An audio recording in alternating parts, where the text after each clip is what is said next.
Welcome to episode 3 of Winning Time. It's Jeremy Boudinot with Brian Troushold, COO at Ambition BT. How are you doing today? Just thankful for the sponsors for having us back, for bringing us back. Episode 3.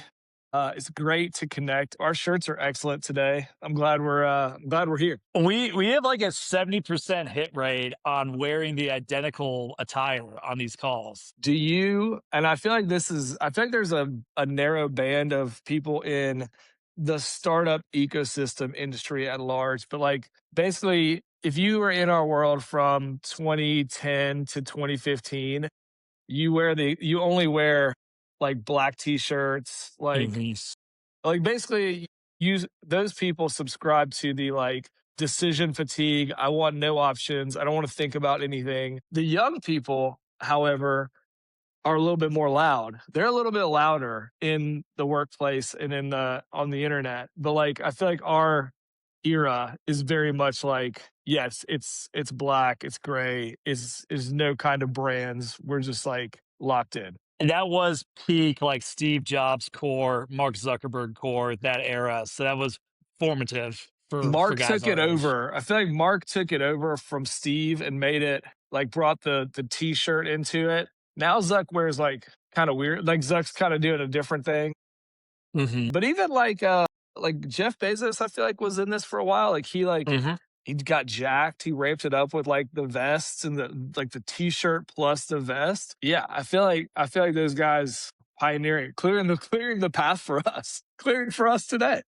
100%. I love the athletic attire just when I'm working because I do. This is bad, but maybe this is kind of go into our opening topic. But like, I like the athlete vibe of like that's what we're doing here. Do you have, and I'm trying to think of like a good professional parallel or corollary here, but like I have like a predilection now to if athletes dress too nice, I assume they're not going to be good. Like the guys who are in, like the Knicks won last night in a huge comeback fashion. And I Mhm. watched the game and then I saw on Twitter some of the clips of Jalen Brunson's press conference afterward.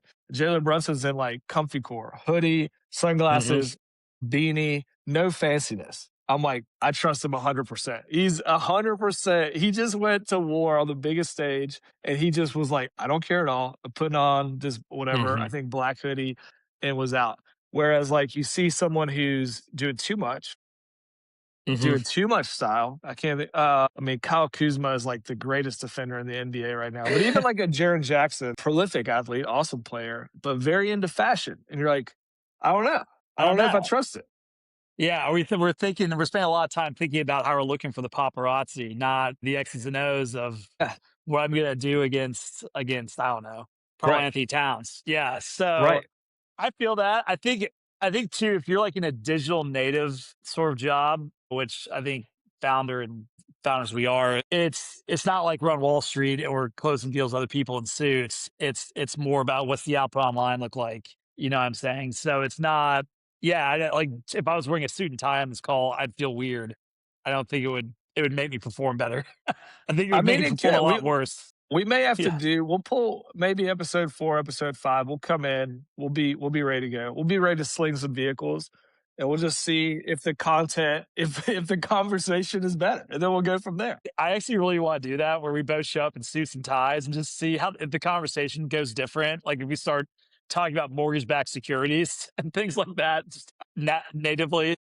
Our vocabulary just radically improves. Like Yeah. the reading level of this podcast is Like exponentially higher. there's like a 50% surge in corporate jargon just as a result. It could be. We could do that. We could go that direction. Yeah. The alternative is we become like down south Sunday, just chatting after church people. We're just slowly. Yeah, looks like it's gonna rain.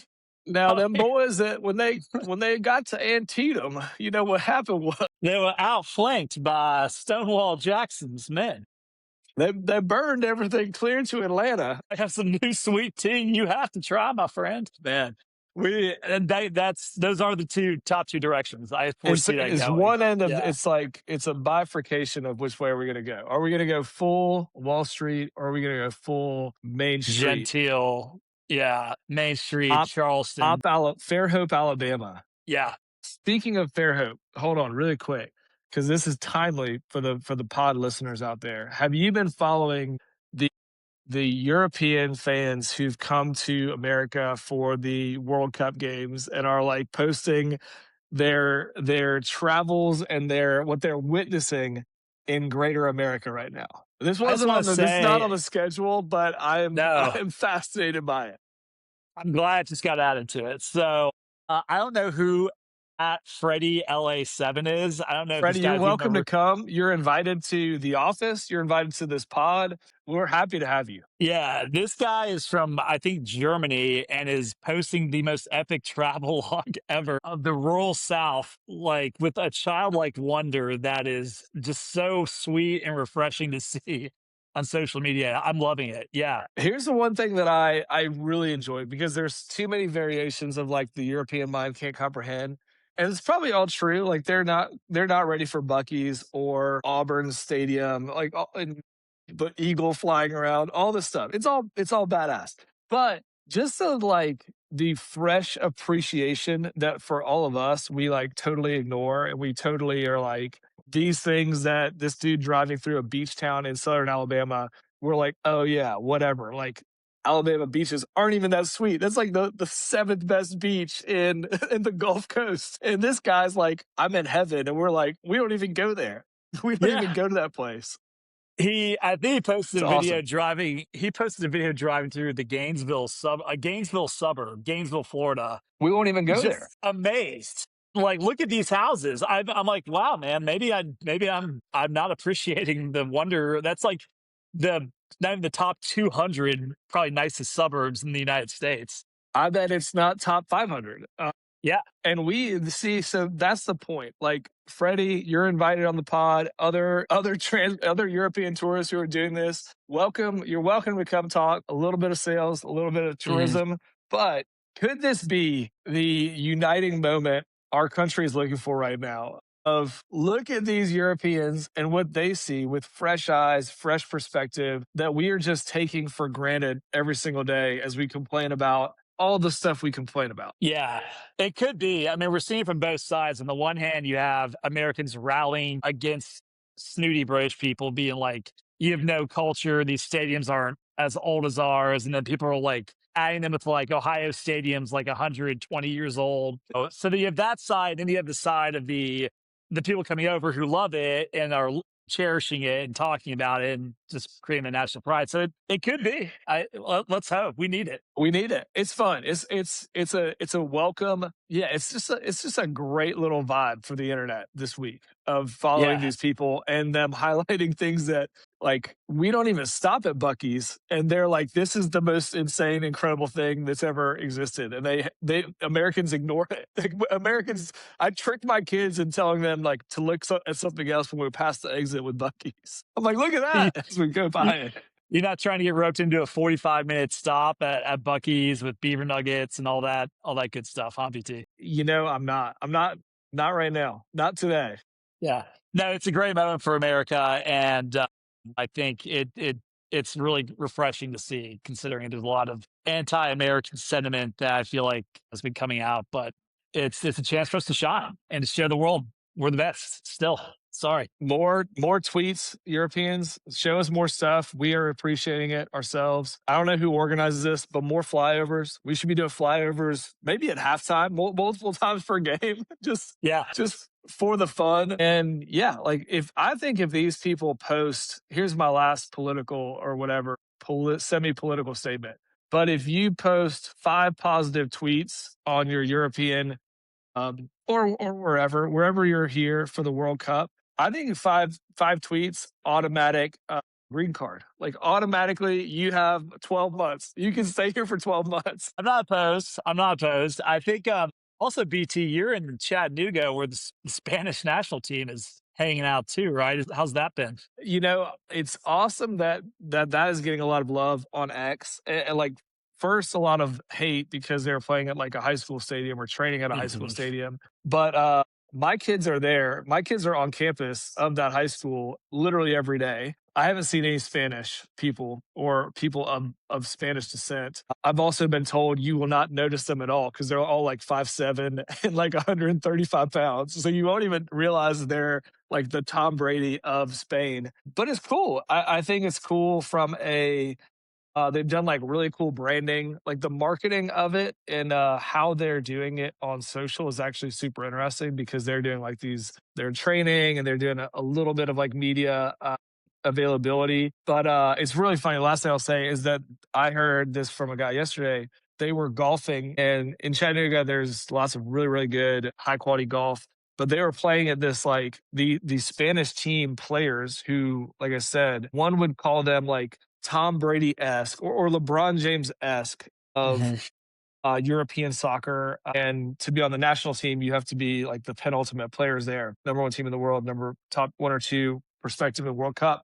They're playing at like a public course that costs like nothing to go play. You can literally call right now and be on. And they're playing at Moccasin Bend in Chattanooga, which is like not nice. And it is just, it's wild to me because, like, who do they just like get on Google and they're like, where's the closest golf course? And they just went and they have no idea that they could go to like world class golf within 20-minute ride. But yeah, I heard they like got multiple offers to play at other places when they posted like a picture teeing off of this place. And people are like, hold on, like, you don't have to do that. You can play at like these exclusive clubs that I'm not even at. So it's cool. I think the community is also like trying to be a good host, which is great. Yeah, I love as a former Chattanooga myself, I love seeing it. It's great PR for the city, and it's fun to watch. Yeah, So, it's yeah. gonna be great for Baylor.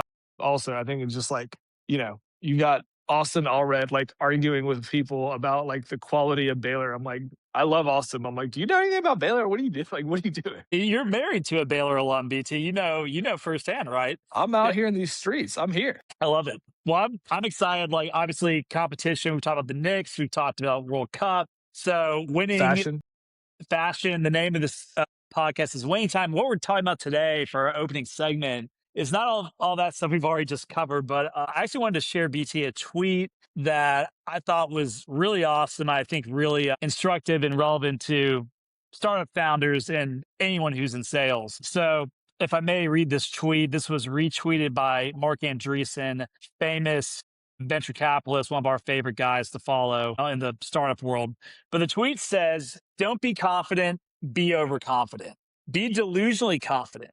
Be so confident that doors open for you and reality bends for you. Be sure that God walks beside you. The meek inherit nothing if they never believed they were worthy of more. Be too much, be impossible to ignore.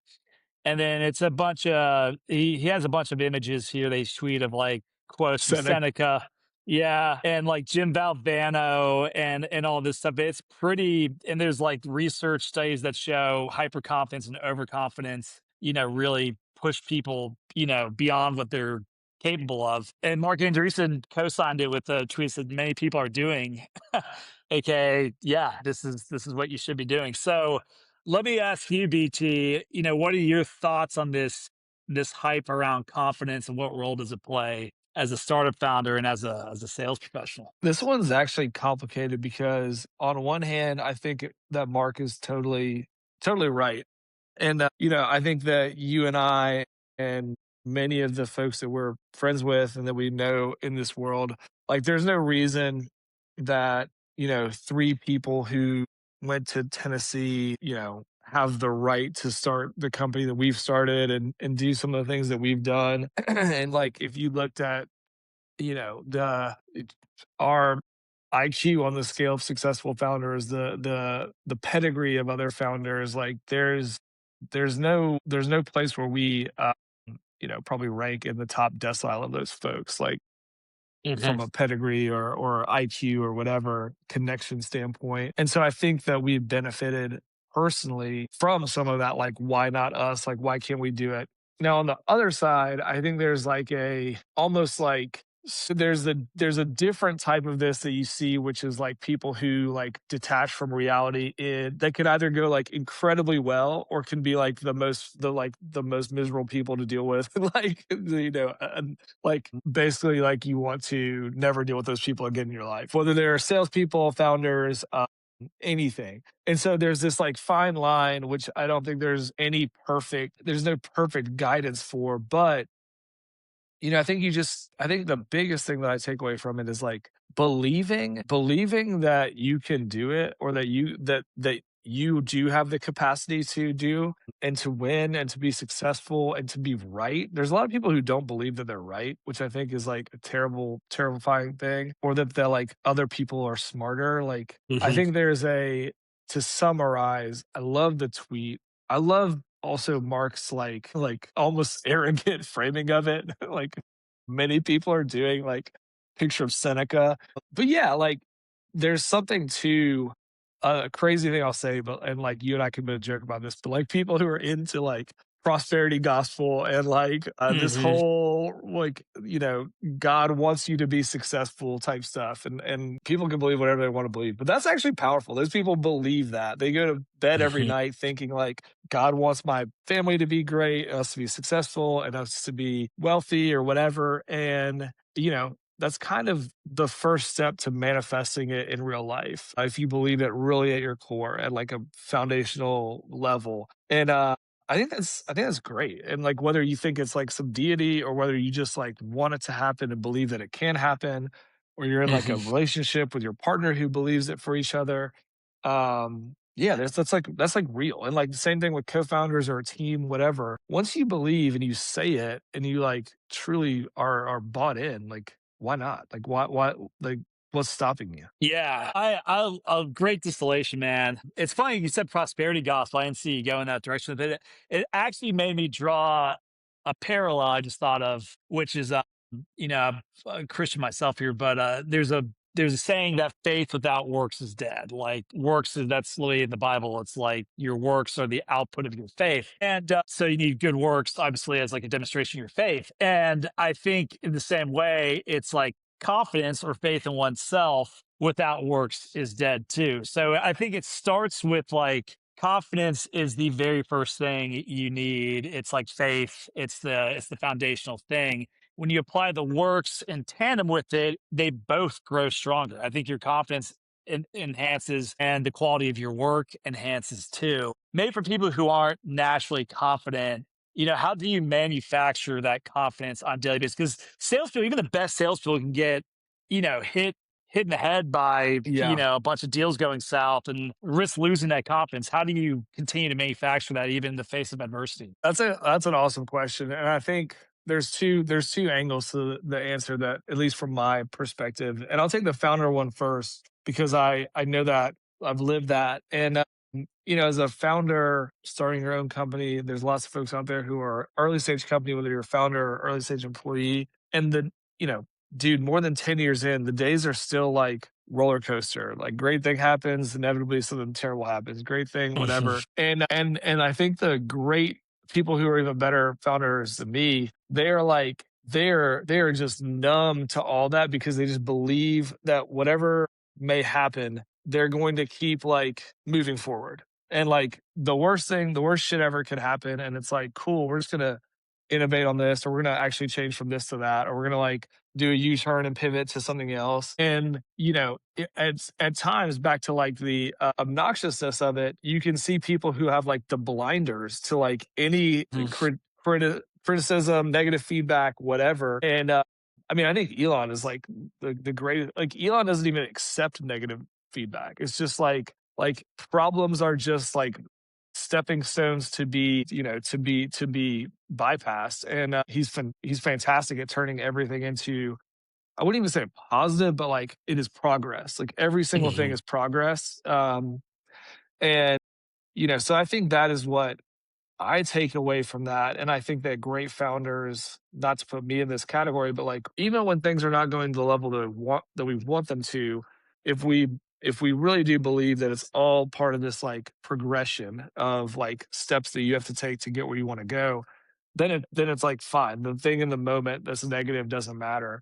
And I think salespeople, sales is so hard, and like you're not only trying to be successful in your career and financially, and maybe support people, like, so you need some level of wins, you need things to you need deals to move, you need things to close, but like Mhm. the best sellers are the ones who don't care about any single deal. They care about the customer, they care about the outcome, and they care about, performing, but they're never panicking and they're never like freaking out about that one deal because they are so confident and comfortable in the fact that there's going to be another and they're going to be able to do another. And I think that is when you see those type of people, man, it's like they can stick to their guns on negotiation. They can be like really Mhm, honest with customers. They don't have to like bluster or whatever because there's like, here's mhm, exactly what I know we can offer or what we're going to sell you. And here's how we're going to partner. And, you take it or leave it. But that's what I'm going to do, and like that's oversimplifying to the nth degree. But yeah, it's like a peace, it's like a peacefulness of mhm. like, is this deal going to happen versus like how to get this deal. Yeah, I know exactly what you mean. I think great salespeople, and I think even when I'm at my best, let's say I'm selling my agency or something like that, I think I'm at my best when I'm actually thinking about and talking about what are we gonna do to like drive revenue for you or grow, your brand or whatever. When we start getting into like that, that's where I like it's like rock solid confidence. I kind of lean on that. And it's akin to a salesperson. Like, "Well, I believe in the value I'm going to give you. I'm going to communicate that, but I'm not going to I'm not gonna lose sleep over whether you ultimately decide to take advantage of it or not, because like there's more people who need it. Right. So And yeah, you can deliver, and yeah, I know the tweet's great. I mean, Mark is he's one of a kind, and yeah, I mean, yeah, I think it's an awesome, I don't know, it's something that I hope that young people take away, which is like truly anything really is possible, and like right now more than ever, anything is possible. Even whatever position you're in or your company's in, or you know the belief between your ears is like the thing that's going to move the needle the most. And yeah, I think it's great. I mean, you should follow Mark Andreessen on Twitter if you're a young person in any industry. 100%. Yeah, and there's so much negative stuff out there about AI is gonna take your jobs or whatever. It's easy to become pessimistic and let that influence your thinking, and you cannot afford to do that. That's a terrible way to think. You have to think, how am I going to add value to people? And you're not in a state of fear, you're in a state of like, you're on offense, if you will.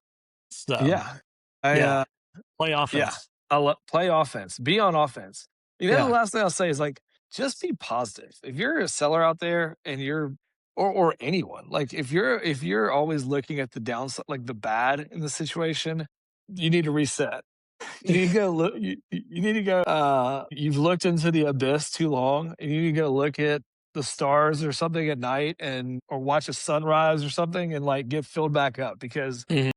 positivity is it's infectious, and negativity is a turnoff, and like not having the confidence, not being positive is going to ultimately push people away, career wise, Yep. personal wise, whatever. And the great hack for that for me and for a lot of people out there, go to the gym. Just go lift weights and see if you're feeling better and feeling more optimistic about things afterwards. This is not career advice, but being yoked helps. Being Being yoked helps. it literally will change your brain chemistry. You'll get more dopamine. I'm just saying. So cool. All right. Well, speaking of confidence, speaking of closing deals, Flip we have that. another. Yeah, with that, we have a winning time FaceTime, which I'm really excited Man, about. BT, do you want to introduce this week's winning time FaceTime? I love this so much. For anyone who listens to this, please make recommendations for folks. This was an awesome one. Zach from Goliath Data, who we spoke to, or I spoke to this week. The story is badass. The win, he's like giddy. You'll hear it here in a second. But yeah, Zach was awesome. Once again, winning time FaceTime. My favorite thing we've ever done on the internet. Here's Zach. All right. What's up, Zach? What's up? How are you? I'm great, man. I'm great. It's good to connect with you. I was given your number introduced to you by a good friend of ours, and he said you have a great story for winning time FaceTime. I'm thrilled to catch up with you. Dude, I do. It was last week. This guy, he hops on a call. He's from Jersey. And just to catch you up on, I don't know if you know what we do, but basically we monitor life events of everybody across the country, anyone who owns property.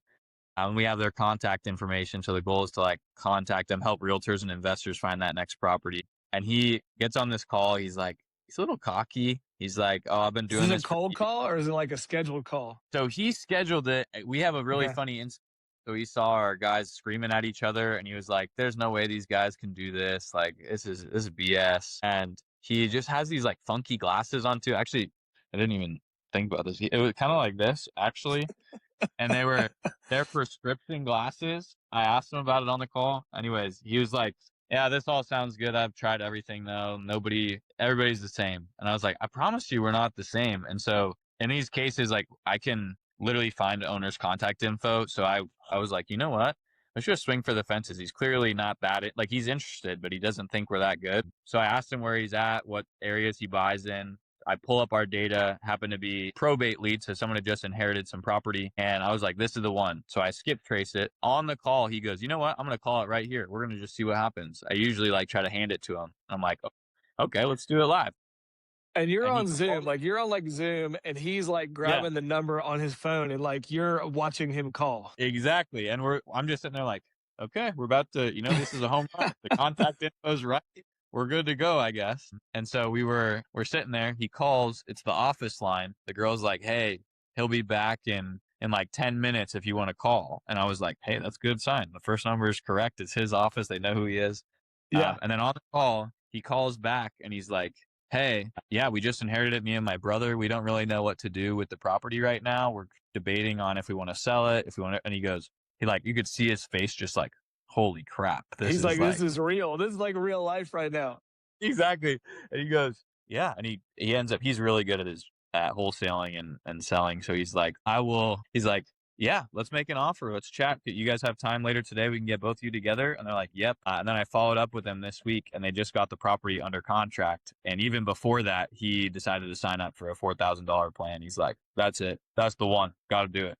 Did you even have to like make the ask for him to sign up, or was it like were you guys just like looking at each other on the Zoom and you're like, all right, dude, like you're in, right? Like we're not going to make this Exactly. weird. Yeah. I didn't make the ask. I actually was like, after the call, he goes, this shit's pretty cool. We're going to have to do this. What can I do? And I told him the plan.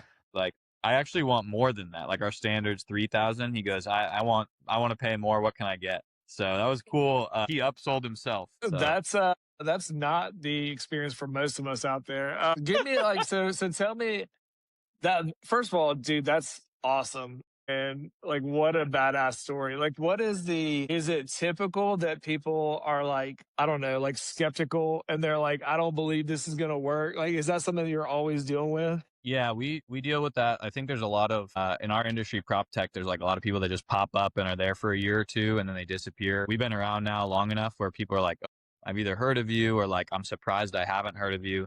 But they're like, you can't be that much different than everybody else. But we are. So when we get on a call and I try to like, sometimes you have to just go for the home run or else you're not going to shock them a little bit.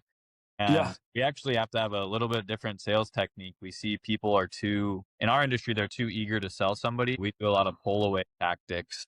We actually go, if they try to sign up for our bigger plan and we don't think they're ready, I just tell them on the call, oh, let's start with something smaller. I don't think you can handle that yet. And then you watch their mind kind of turn like, what? I tried to buy something big. Let me. So it's pretty cool. So like in that process, is it like transactional in that like you can have one conversation typically, or is this like the home run where he got the one call and it just hit? So usually we'll get on a call, they'll do a trial of the software and then we'll do a follow-up call and they're good to go on those type of plans. This guy was like on the call, I'm ready to do this. He goes, can we start? He asked if he could start the next day. We don't do that. So I was like, no, we got to wait till next week. It's like an intake. He's like, please let me go as fast as possible. I'm ready. It was actually really funny because it ended up turning into 2 more clients because this guy was so hyped about it. We told the story to another guy on another call. He's also in New Jersey and he was like, I have to get on this then right now. I imagine this guy like went to the country club after the call. And he's like telling like buddies or whatever. You're like, this is the best thing ever. Yeah. So what? Take me through it. Like I miss these days. Like, so what happens? Like, did you send like you do like e-signature afterward? Is there like a DocuSign or like what's the like? How did you get to like the fruition of like, I closed this deal and then what happened? What'd you do? So on our side, well, actually, it's funny. We have to have a special thing to show them any numbers on the call. So I had sent him a contract already that he signed, said I'll take all liability on any numbers I Okay. get. Okay. And then he called them and he did all that. And then on our side, he just wired, like he was ready to wire the money. So like the bank, it hit the Stripe account. Here's the money in the account, ready to go. He signed a 3-month commitment and he's hyped. So do you celebrate, or are you just like, are you one of those dudes who's like, this is every day for me, no big deal? I liked that kind of plan. I don't celebrate as much. That's kind of a 2 to 3 times a week, not on one Yeah. call. I rate the one call close. Like that was pretty cool. Yeah. But I like to celebrate. I like to go whenever I get a big client, I go treat myself to like a steak or something just to, it's Okay. fun. You gotta get emotion high, get some good food in you, you know? The dopamine thing is real. Like I think there's something to that. Man, that's sick. I love that story so much. And I love that I love you watching him do it. Like that's so unique of like him on the other end, like on his phone talking to someone. Like that's badass. I really Uh, supported the call, to be honest, because I would have posted it everywhere on social media. Like he gets the deal live. Like, come on, yeah. it sounds made up is what it sounds like. And that's why I think it's so funny. It's classic, dude. That is classic. Well, Zach, this has been super fun. I'm glad we got connected. Where can people find you, and where can people find Goliath? Yeah, we're just goliathdata.com if you want to check out our site. If you want to see what's actually behind the scenes of the company, we're just at Very Successful Company on all social media platforms. I'm Zach Fitch on LinkedIn, so you can check me out there. That's sick, man. Well, thank you so much for joining Winning Time FaceTime. This was an awesome story, like truly one of a kind. And it's great that it happened last week. Congrats, man. Thank you. Have a great day. You too. All right, let's do it. I mean, Loved it, BT. dude, Loved it. how awesome. Zach's a great guy. I've actually known Zach for a few years, and I had the opportunity to manage him at a previous company, and he's a killer. He's just a I great want to go guy. put my like laptop next to where he's wherever he's working, and just like listen to him do calls because I was like stoked. Yeah. He has a great demeanor on calls, and I've listened to hours and hours and hours of him on sales calls via Gong, and his demeanor is so calm, so relaxed, so thoughtful. You can just see buyers lean in when he's Yeah. doing a demo. I mean, because like you just don't hear that very often. There's almost like no salesmanship going on whatsoever. It's literally like a calm expert on a subject just telling you, hey, here's almost casually, like, here's what I think you need to be doing. And he was the number one rep at Ubiquitous the entire time I was there because of that. I've seen him I can close, see it. $3 million deals. You know, he's an animal. So cool. All right. Well, we love the Winning Time FaceTime. Again, if you have someone who'd be good, submit them, please. Come on, please. It's so fun. Yeah. I literally Yeah. get it. It makes my day better when we do it. 100%. So, all right, BT. So we're on to this week's Mount Rushmore. We've had some fun ones so far. We've had sales movies. We've had career limiting sales decisions. This one I wanted to go positive, to keep in vibe with the positive, things we opened with. So our Mount Rushmore this week is sales and GTM leaders to learn from in 2026. That's So what makes me nervous. I feel like I'm going to get heat, like passive, like people who we don't say are going to be mad if they watch it or whatever. But let's do it. Let's do it. It's cool. It's just a list. It's just there's only a 8 list. total spots. We can each only pick 4. It's a Mount Rushmore, not a top 10. Sorry. So I'm with you. I actually had a really hard time picking this, and I struggled with it for a while, but I feel good about my 4. So let's jump in. Number 1. So, first of all, let me start by saying, you go on LinkedIn every day, there's a million voices out there posting on LinkedIn, and the advice and the counsel being given ranges from god awful at the very bottom to top tier, like these are great Sometimes. insights. So, and sometimes people are consistent and they're usually in one area. Sometimes people vacillate. And then sometimes there's people who are just constantly pushing out gold. And so I think the people I picked are people who I think have the highest hit rate. Their shooting percentage is, Steph Curry like on Yeah. LinkedIn. I So like that. And they've been doing it. All four of mine have been doing it for a while too. So they're not Johnny come latelys. They've been in the game for a minute. So my first one is a guy I've known for a long time. You've known for a long time. Who I just really think if you're a sales rep, he's like the first guy I would tell you to go watch and listen to, and it's Chris Orlob. Great. Yeah, X Gong, now P Club. I think P Club just rebranded, but very clinical, just deep dives on how to sell. No fluff, all backed by data. He spent years in the trenches at Gong, like firsthand, basically analyzing what was working on sales calls, but from real people. So he just has this wealth of knowledge, and he does a great job at articulating it in a very concise way. And he's the one guy I've kind of pushed all my reps I've ever managed in sales to go listen to. So BT, thoughts on Orlov? I love Chris. Chris does. I mean, I think he was one of the first. Well, I don't want to say hacking because that sounds negative, but he figured out how to have like a lane and be really consistent in that content lane on LinkedIn, specifically around analyzing what was working on calls and what was working to drive conversion rates and to drive pipeline. And yeah, I'm a huge fan of his. But we've hung out multiple times over the many years.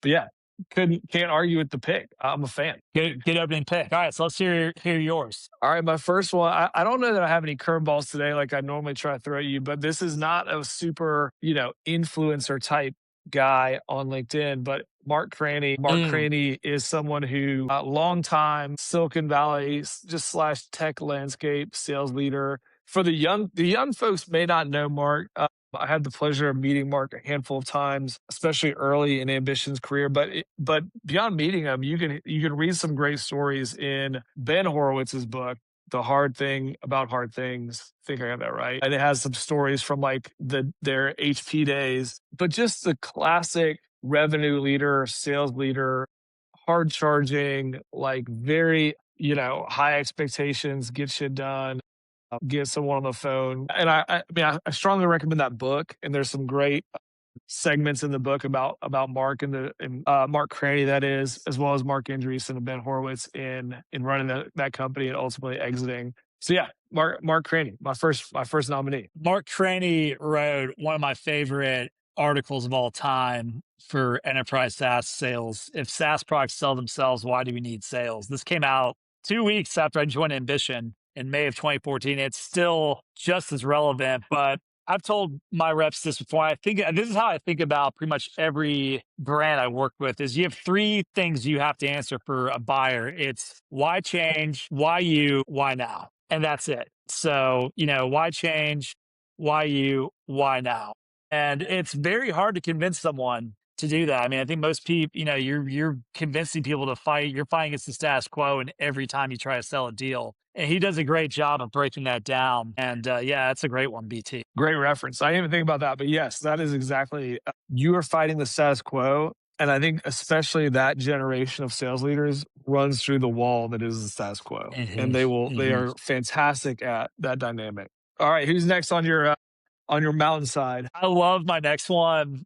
A guy I have tremendous history with, and a guy who is one of my favorite voices on LinkedIn because he's been no one does it like him, and that is Gaetano Dinardi. So background Gaetano, for those who don't know, Gaetano was head of marketing at Sales Hacker, which back in the day, people may remember like 10 years ago, Sales Hacker took the world of sales by storm. They were like SaaStr before SaaStr existed. Yeah, they were like the thing you went to read to learn about sales online. If you were in tech at all in between 2012 and 2017, eventually got bought by Outreach. But that era was exceptional. It was an exceptional place to go learn. So Gaetano and I got really close. Gaetano is a marketing brain. And if I was like, let's say, okay, here's what I've said about G in the past. I'll say this now. If someone had a gun to my head and it was like, Jeremy, if you don't drive 1,000 leads to your business in the next year, I'm going to kill your whole family. And I had one guy I could reach out to and be like, hey, I need to do this. Like, please help my family's life's on the line. I would call Gaetano. Like, he's the one guy. So I worked with Gaetano at Nextiva. He moved there after Sales Hacker. I moved there after Ambition. Worked on a great leader named Yaniv Maschetti. But Gaetano posts online about basically all things digital marketing, SEO, conversion rate optimization. He has dabbled in the past talking about sales directly, but really fresh perspective, no bullshit. He's one of those guys who loves to call out charlatans on LinkedIn, which is one of my favorite things he does. He'll get in the comments of someone's post and just straight up call them out for, being full of shit, for lack of a better word. So just tremendous bullshit filter. And backs it up. He was an exceptional demand gen leader at Nextiva, and now has his own consulting firm. But I had lunch with him about a month ago here in Dallas. We got to catch up. But he's a great pick if you're interested in marketing. If you're on the marketing side of things, he's one guy I would say you have to go and listen to. He's my main marketing pick on my Mount Rushmore. So Great one. BTS, Great one. yeah. All right, I've got a totally different personality, but they share they certainly share some traits, and mine is Lauren Bailey Ooh, of Factor 8. great. Lauren is a longtime friend of Ambition, longtime friend of mine, and I've been in multiple rooms, conferences, dinners with prospects, and once again, like not the new generation of like, I'm gonna let the prospect come to me, or I'm gonna like, set the trap that they fall into. She is direct, she is clear, she is like, I'm gonna go like back to your point about Cranny, like I'm gonna go tell you why to change, why me, why now. And her energy is just awesome. She had done a couple events with us at Ambition now multiple years ago and just like crushed it in the room. And I'm always just impressed as someone who can like sales leaders are hard. Like they're type Hmm. A mostly. They're very high degree of BS filter. And to get up and captivate a room of those people, of hundreds of them, is a challenge. Like it's hard. And I've seen her do it at our events. I've seen her do it at other events, and she's just great. She's a great person. So go follow Lauren. She has a ton of great content. Factor 8 is a really great voice in the consulting and like training world. And yeah, Lauren Bailey. I love LB. Great person. I've got to meet her multiple times. And I owe her a phone call. She actually called me like a few weeks ago. I need to call her She didn't pay back. me to do this. I didn't tell her Yeah, she was going to be no, on the I didn't list. know she was coming up on this list. There you go. All right, that's a good sign for me to call her back. So great one, man. Love LB. All right, my third choice. We're going back to the sales side of things for me. A guy BT, you and I have both known for over a decade, almost worked with us, Yeah. believe it or not, way back in the day. But Mark Costaglo, CRO at Docebo, former VP of Sales at Outreach. Tremendous background, tremendous story. Was in textbook sales, I believe, for I think like a that's right. I've decade. heard this story multiple times. And I think it's Yeah, textbook sales. Maybe text. textbook software. I don't know. But yeah, Yeah, maybe an actual physical book. I think he was selling physical books in like State College, Pennsylvania. Yeah. Yeah. Yeah. Joins Outreach as the first sales hire, commission only. The man has a family. He has four Yeah. kids. Talk about Yeah. like belief in yourself, and confidence. Then proceeds to build Outreach into a multi-billion-dollar unicorn, the hottest, MarTech startup, about in the early 2020s, late 2010s. Just a tremendous body of work, and comes on LinkedIn and often has just tremendous insights. Very Really sharp, good. very a kind of natural. You can see why he's a good VP of sales. Like he's a very natural teacher. Like I Yeah. think there's some guys who come on. I think Steve Richard's another example of this is a guy who just has a natural sort of like ability to like teach you something. And so Mark, has frequently posted videos of himself talking about managing a team or how to like set quotas or build culture or whatever. He's a great follow-up for anyone who aspires to be a VP of sales. And we talked, I think, about a year ago, the last time we spoke. But he's a great guy. He's one of my all time favorites. BT, I know you're friends with him too. Huge fan of him have known him in the revenue leader role now at multiple places. And he's just, once again, like you said, he's a genuine person, but also Hmm. like very much I'm going to teach you what I know, and that brings people in for sure. Yeah, couldn't say. Also, like I love his small town.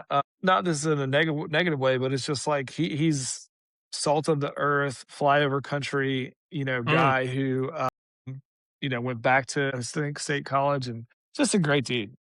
yeah. And I want to say something else real quick too to that point, which like aw shucks, salts of the earth, Midwest, small town dude.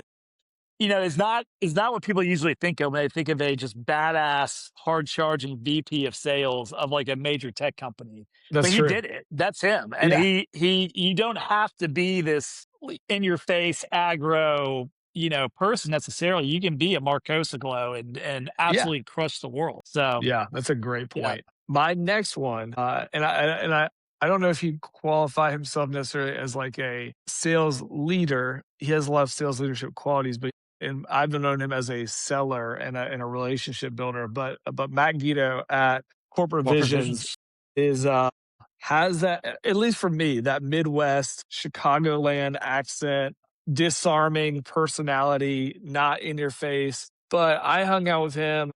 We played golf together a few weeks ago, and the entire time we're golfing, which like I'm on this too, but like he's getting texts, he's on his phone. He's like, "Cool, I just heard from so and so, senior leader at Fortune 500." I'm like, he's just sitting there. He's like getting people like he's like, "Oh, I hadn't talked to her, so she just moved from company A to company B. That's great." I'm like, dude, you're just like a magnet of, but it's not leads, it's like relationships. And to your point about like the easy to gel with personality, genuine. He wore me out on the golf course. I performed very poorly. I was in my feelings about that for a couple of days. He didn't let me hear it. He was cool about it. He was like, "Oh, maybe you get another couple of Coors Light, so it'll get going." But a great dude. Also spent time with him recently. The work he's worked with so many just incredible people at really big high leverage roles in the Fortune 500 or really large revenue organizations. And great guy. He does some posting. He's a good follow. But I'm sure if you're on the circuit of revenue leaders or looking for folks in the industry, someone to pay attention to. Love it. Great one, man. All right, so we're on to my fourth. So it's funny. I think about this like drafting, like if I was drafting a team or something like It's like that. a Like fantasy draft. it feels like a fancy draft. I'm not gonna Yeah, lie. I love I think my team's hitting quota. your I'm team's just gonna say strong. It's that strong. team strong. So my last pick is originally out of Atlanta, Georgia, now based in my old stomping grounds of Scottsdale. But that's Morgan Ingram, another OG, a guy who came up out of nowhere. Yeah, I think in the late 2010s at Terminus did it and himself. did it himself. SDR, like who really Yeah, just figured out social selling to the absolute. I think he took it about as high as it could go, like to like turn it almost an art form. But has great. Like I love reading his stuff now. So Morgan like started as an SDR. He had the SDR Chronicles, a podcast. He joined John Barrows. Shout out. Could have yeah. been on either of these lists. Great But pick. He's worked still available. He's still on the field. he's still available in the fifth round. Joined John Barrows and was doing tons of SDR training, and then set on his own and has his own B2B consulting group now. But he posts great. He's evolved like consistently with what's happening in sales. I think he's always been on the forefront. He has great stuff. I think he tweeted or he didn't tweet. Sorry, he posted a recently like a great like Claude like a Skill. Claude prompt. Yeah, to help you basically do buyer research before hopping on the call. Just Yeah. I really, saw that. really useful, tactical. He's very tactical. I love Morgan because his stuff's not high level. It's very like in the weeds. Try this and see if it works. And oftentimes I can see why it does. So, and just a great guy too, a great good guy to hang out with. We've hung out in person multiple times. He's just extremely affable and a soul of the earth type guy too, BT. I'm a huge fan. Like you said, I got to watch his career arc from being an SDR to being, an advisor and a consultant to tons of high level organizations. And he's a cool dude too. Like you said, he's a good guy to be around. That's probably the through line. Like, don't suck. If you don't suck and you stick around for any conceivable stretch of time in an industry, like that's a good thing. It's going to work Yes. out. Like, don't suck, be cool, be nice. You'll figure it out. People will like you. As that's the advice we give to the kids on the show. I'm gonna cheat, okay, because I'm looking at your roster, your picks. We're doing a snake draft here, and Mhm. you're four influencers. No offense to the folks on your list, they're all influencers. They're all Okay. LinkedIn influencers. That's true. That's true. They're all consultants. So yeah, My fair. list is like OG salespeople. OG Okay.